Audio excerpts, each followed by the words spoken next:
Hi, quick video for you. This is the main reason why I started doing these videos. I'll show you this one. And the main reason, or the only reason why we started doing mechanical machines, mechanical glass washers, mechanical ice machines. For years and years and years and years, everything was mechanical. The last 10 years or so, everything's gone into electronics. So one of these is at the top of the machine or at the front of the machine. This is obviously a PCB. And this is the reason for it. There's more functionality with these machines. Obviously, they're easy programmable. It can do more things. It's obviously more clever. It's got a brain. It's the wiring's a lot less. You don't need timers. You don't need loads of wiring looms. You just need sensors. You cut down on a lot of things. This is a bigger machine, and this is a smaller machine. This one. So you do, for example, if you wanted a water softener fitted on the machine, this could easily. You'd have to have more timers and more wiring and more contactors, and this would do everything. This is clever. It's more accurate. I mean, if it's a 2-minute cycle, it will be a 2-minute cycle. Mechanical timers can wear, they can lose their time, they can go less, they can lose over years and years, they can lose a few seconds. So this is always accurate. The rinse is always accurate. It can do loads of things. You can have a booster pump on it. There's loads of things it can do. It can give you information on the front fascia of the machine, the temperatures, and you can program it easy for chemical and rinse aid. So there's loads of things you can do. There's loads of functionality, and that's the reason why we're told you have these. But the downside to it all is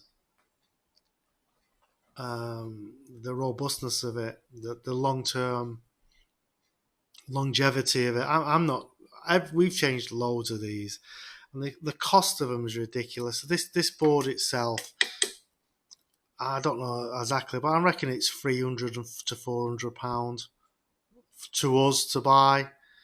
So it's a £500 job.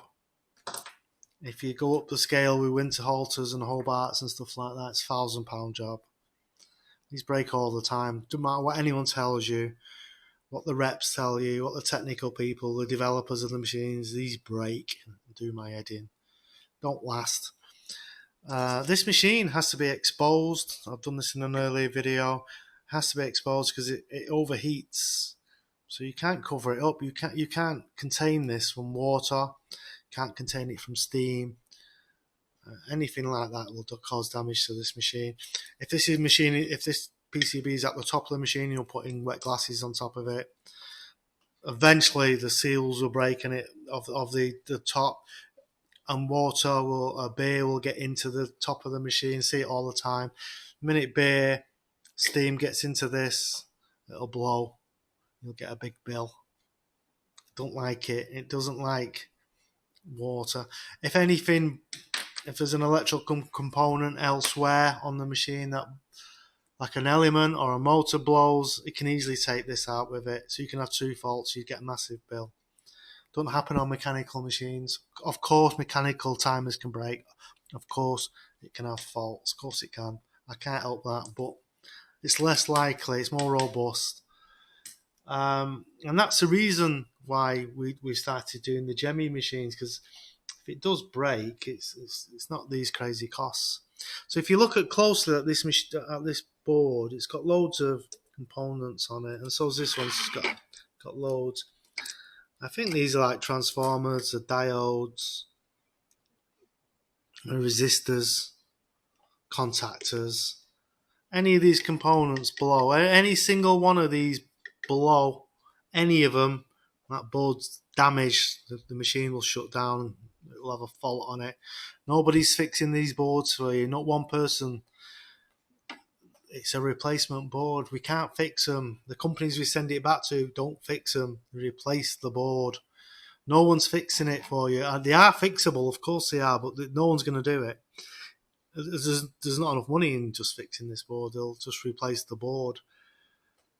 That's the situation. I'll do more on this,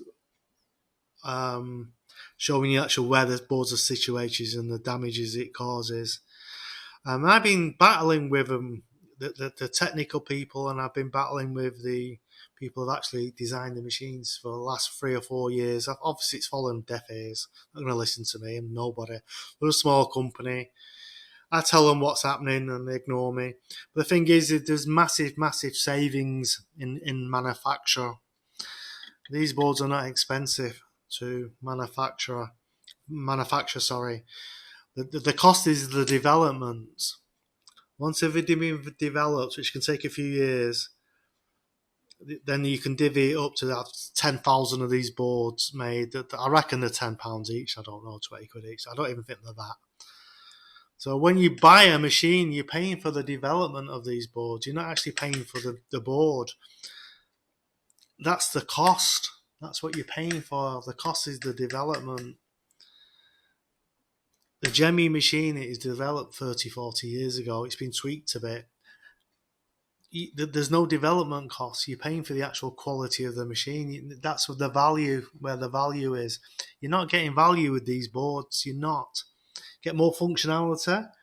You'll get more accuracy. You'll get more information. You'll be able to dose it yourself. There's loads of advantages to it, but we can do it's all doable with a mechanical machine anyway. If you wanted a water softener, I wouldn't get one with an integral water softener on it. Just get an external one. We can easily do it. If you need a booster pump, an external booster pump. If it breaks, easily repairable. I could go on and on, but this is a smaller one, so this is cheap. This is quite typical of what you get on boards these days. They're not for me. I'm not saying that we don't sell machines with boards on. We do, because I've got no choice. The Hojizaki have boards, and a couple of the glass washers we sell have boards. But we've had no issues with them because of the functionality of the boards, just the timer and a couple of relays maybe. But if you've got loads of functionality and then it's doing loads of things, it's more likely to break.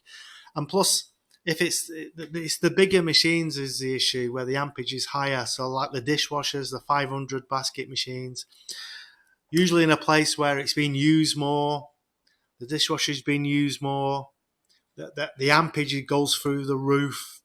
That's when there's problems with them. The smaller machines, less ampage, use less, the more reliable. The bigger machines, they're not.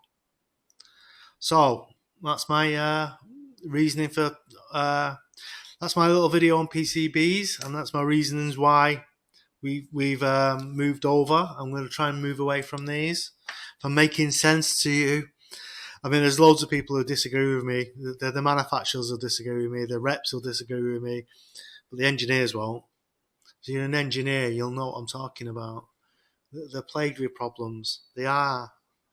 They'll deny it to the hilt. But there's a massive, massive market in selling these. There's great markup on them. Like a 10, 20 quid board and selling it for 400 quid. It's good. You can sell loads of them. Anyway, that's my conclusion on PCBs. I'll do more. So hope to speak to you soon. If you're in Manchester, you're in the Northwest, I can solve all these problems. Mechanical machine is the way to go. We're the people to speak to. Speak to you soon. Bye.